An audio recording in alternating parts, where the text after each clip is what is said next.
Mesdames et messieurs et demoiselles, nous vous souhaitons la bienvenue à notre émission Salvation Time. Et aujourd'hui, le Seigneur nous a mis à cœur de partager avec vous un merveilleux message. Nous croyons de tout notre cœur que vous serez bénis et que par la grâce de Dieu, votre vie ne sera plus jamais la même. Nous allons très rapidement aller dans les Écritures. Nous allons lire dans le livre de Nombres, chapitre 21, à partir du verset 4.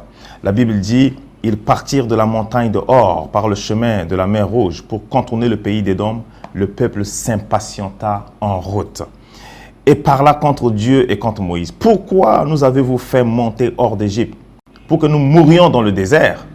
Car il n'y a point de pain, il n'y a point d'eau, et notre âme est dégoûtée de cette misérable nourriture. Alors l'Éternel envoya contre le peuple des serpents brûlants. Ils mordirent le peuple et il mourut beaucoup de gens en Israël. Le peuple vint à Moïse et dit: nous avons péché car nous avons parlé contre l'Éternel et contre toi. Prie l'Éternel afin qu'il éloigne de nous ces serpents. Moïse pria pour le peuple. L'Éternel dit à Moïse: fais-toi un serpent brûlant et place-le sur une perche. Quiconque aura été mordu et le regardera conservera la vie. Parole du Seigneur. Seigneur, nous te prions que ta parole bénisse, que ta parole sauve, que ta parole guérisse et restaure dans le nom de Jésus. Amen. Vous savez, cette histoire est une histoire vraie. Et la Bible dit que alors que le peuple de Dieu, le peuple choisi de Dieu, a été libéré par Dieu lui-même de l'esclavage en Égypte, s'est retrouvé dans un désert où Dieu lui-même les a conduits. Et la Bible dit qu'il fut un temps où dans leur marche, ils ont eu faim et ils ont eu soif parce qu'il n'y avait plus d'eau, il n'y avait plus à manger. Et ils se sont plaints et ils se sont révoltés contre Dieu et contre Moïse. La Bible dit Dieu a décidé de les punir et Dieu a envoyé dans le camp où ils étaient des serpents venimeux. Et tout ce qui était mordu par ces serpents mourait systématiquement. Et le peuple, voyant cela, le peuple est revenu vers Moïse pour prier, pour dire à Moïse: demande à Dieu d'arrêter ce châtiment parce que nous mourrons. Alors la Bible dit que Dieu a exaucé leur prière et il a ordonné à Moïse de pouvoir ériger un serpent en airain. Placer ce serpent sur un poteau et tous ceux qui élèveront le regard pour regarder à ce serpent conserveront la vie. Et c'est ce qui s'était passé à cette époque-là. Et la Bible nous enseigne que ce qui s'était passé, c'était la préfiguration des choses à venir. Parce que si nous venons dans la Bible, dans le livre de Jean, chapitre 3, à partir du verset 14 jusqu'au verset 15, voici ce que la Bible dit. Et comme Moïse éleva le serpent dans le désert, il faut de même que le Fils de l'homme soit élevé, afin que quiconque croit en lui ait la vie éternelle. Bien-aimés, le monde dans lequel nous sommes aujourd'hui est un monde difficile, est un monde compliqué, est un monde où le désespoir sévit. Et nulle part dans le monde vous pourriez vous sentir en sécurité.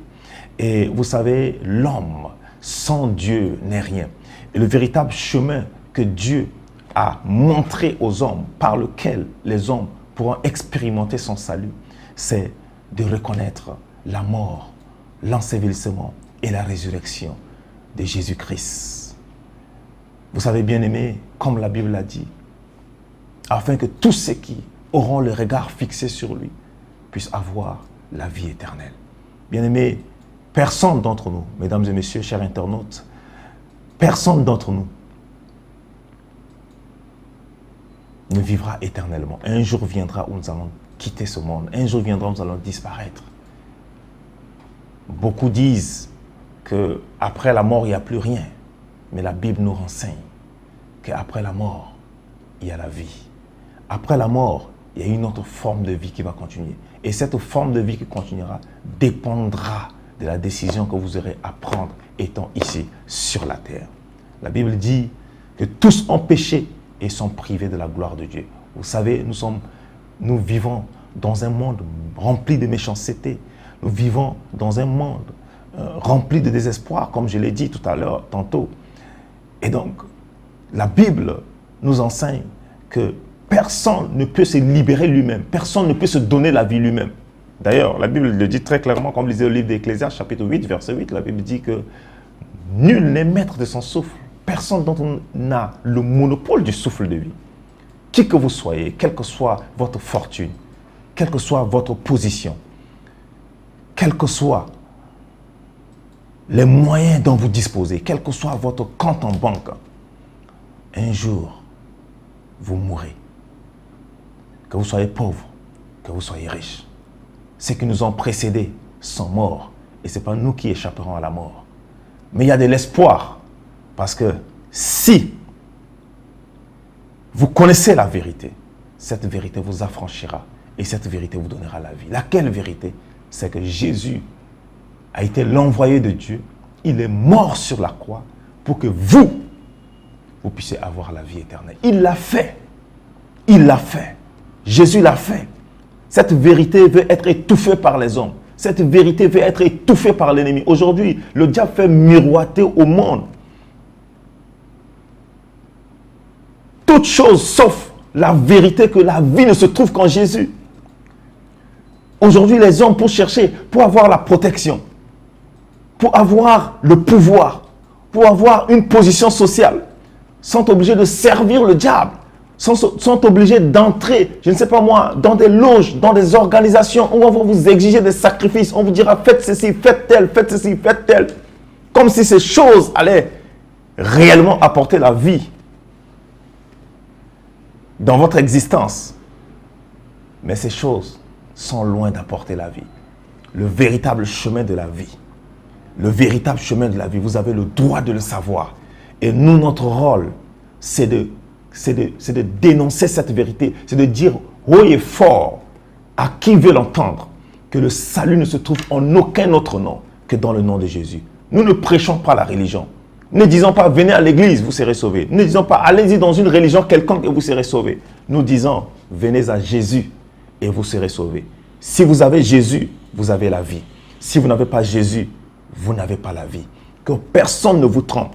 La Bible dit, lorsque vous entendez sa voix, n'endurcissez pas votre cœur, car le jour du Seigneur est arrivé pour vous. Ne reportez pas à demain, parce que demain ne vous appartient pas. Le jour du salut, le jour de votre salut, c'est aujourd'hui. Aujourd'hui, le Seigneur a décidé de vous sortir de l'ignorance, de vous dire simplement que le salut se trouve en Jésus et en Jésus seul. Peut-être que vous allez vous poser la question, mais comment je vais faire pour recevoir Jésus? Eh bien, c'est simple. Vous avez jusqu'à faire cette prière après moi en disant, Seigneur Jésus, j'ai entendu parler de toi. Je reconnais que je suis un pécheur. Tel que je suis, je viens à toi. Pardonne mes péchés.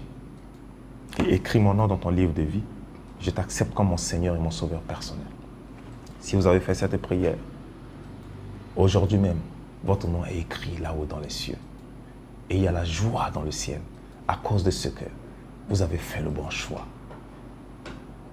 Et Dieu vous connaît par votre nom et il vous chérit comme jamais personne ne vous a chéri par le passé. Vous avez fait le bon choix. Merci d'avoir écouté ce message. Que le Seigneur vous bénisse. Shalom, shalom.